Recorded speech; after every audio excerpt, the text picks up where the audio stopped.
ఢిల్లీ ఎన్నికల్లో ఫలితాలు వెలువడుతున్నాయి.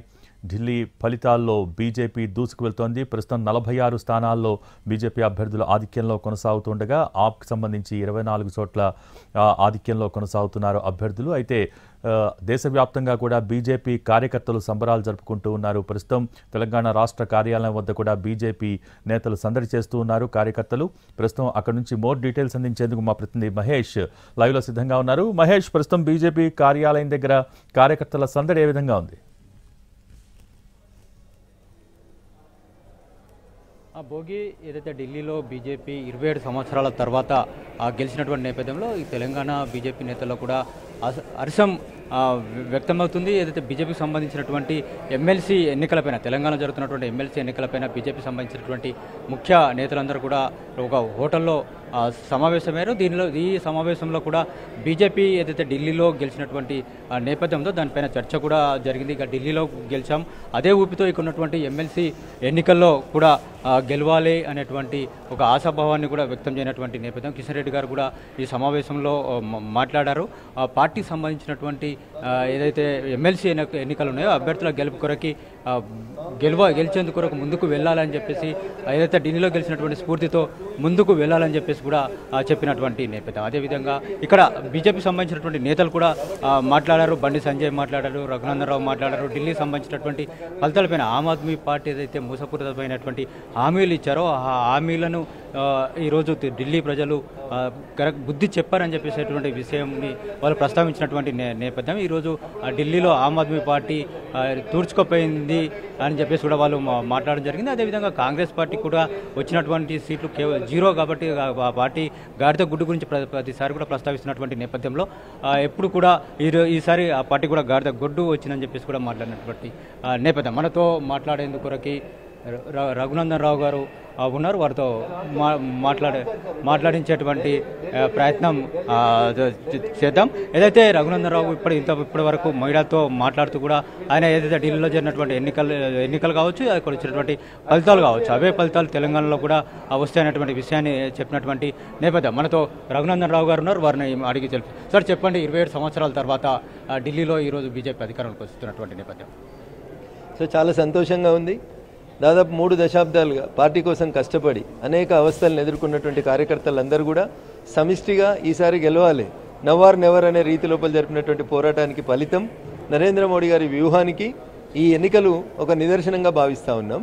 చాలా సంతోషంగా ఉంది ఢిల్లీ గెలవడం అనేది. అంటే ఎప్పుడు కూడా బీజేపీ ఇప్పటివరకు ఈడీ, సిబిఐని మాత్రమే ఉపయోగించుకుంది, ఈసారి ఎలక్షన్ కమిషన్ కూడా ఉపయోగించుకుందని చెప్పేసి విపక్షాలు ఆరోపిస్తున్నటువంటి నేపథ్యం. ఇప్పుడు ఊర్లలో ఒక సామెత ఉంటుంది, ఆడలేక మధ్యలో ఓడింది అని చెప్పి. వాళ్ళకి ఎలక్షన్స్ పోటీ చేయడం చేతగాక, ప్రజల్ని కన్విన్స్ చేసుకోవడం చేతగాక 50% ఆఫ్ ద ఓటింగ్ శాతం వచ్చిందన్న. మాకు పోలైన వాటిలలో 50% బీజేపీకి వచ్చింది. దానికి ఎలక్షన్ కమిషన్కి ఏం సంబంధం ఉందన్న? కామన్ సెన్స్ అన్న. పార్లమెంట్ ఎన్నికలప్పుడు హైదరాబాద్లో ఉన్నాయని హైదరాబాద్లోనే ఓటేస్తాడు. అదే అసెంబ్లీకి ఎన్నికలకు వచ్చినప్పుడు హైదరాబాద్లో ఉన్నటువంటి ఆంధ్ర ప్రాంతం మా మిత్రులందరూ దాదాపు 30 లక్షలు 40 లక్షల మందో పోయి ఆంధ్రాలో ఓట్లు వేసుకుంటారు ఎమ్మెల్యే ఎలక్షన్లప్పుడు. కాబట్టి ఎమ్మెల్యే ఎలక్షన్లలో ఓట్లు పెరిగినాయి, పార్లమెంట్ ఎలక్షన్లలో ఓట్లు తగ్గినాయి. ఇట్లా రకరకాల కారణాలు మరి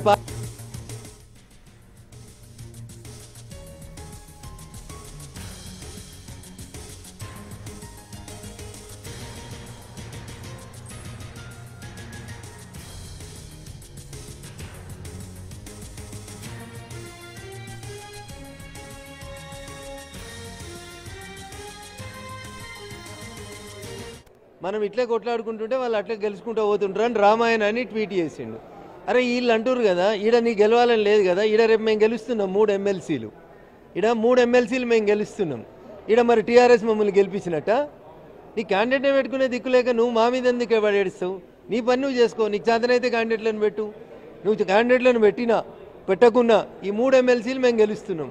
రేపు మళ్ళీ ఏం ట్వీట్ చేస్తాడు? మా టీఆర్ఎస్ వాళ్ళంతా బీజేపీని గెలిపించారని ట్వీట్ చేస్తాడా? ఎందుకు అట్లా మాట్లాడతావు? నీకు సంబంధం లేని చోట నువ్వు మాట్లాడడం ఎందుకు? You are nowhere concern with the Delhi elections. గల్లీలో చూసుకోబా, నీ దగ్గర 3 ఎలక్షన్స్ అవుతున్నాయి, 76 అసెంబ్లీలు, 12 పార్లమెంట్లకు సంబంధించి ఎన్నిక జరుగుతుంది. గీడ చూసుకోమను ఆయన.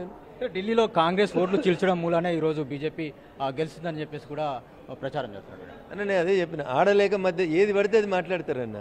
దానికి ఎవడేం చేస్తాడు చెప్పు? మేము వద్దన్నామా? కాంగ్రెస్ ఆమ్ ఆద్మీ పార్టీ పొట్టు వెతుకుంటే మేము వద్దన్నామా?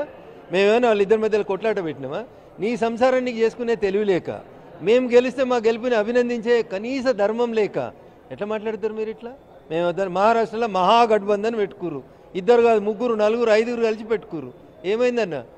ప్రజలు వద్దనుకున్న తర్వాత అది మహారాష్ట్రలో అయినా హర్యానాలో అయినా ఢిల్లీలో అయినా రేపు మాపో తమిళనాడులో అయినా ఇంకొక దగ్గర అయినా ప్రజలు మాకు ఓటేయాలని అనుకున్నప్పుడు మీరేం చేస్తారన్న? దానికి ఎవరేం చేసేది లేదు. అట్లా తెలంగాణలో పార్లమెంట్ ఎన్నికలు జరిగినప్పుడు మీలాంటి మిత్రులు అందరూ చెప్పారు, మెదకుల హరీష్ రావు ఉన్నాడు, మెదకుల చంద్రశేఖరరావు ఉన్నాడు, తెలంగాణలో 10 ఇట్లో టీఆర్ఎస్ ఒకటి గెలుస్తుందని.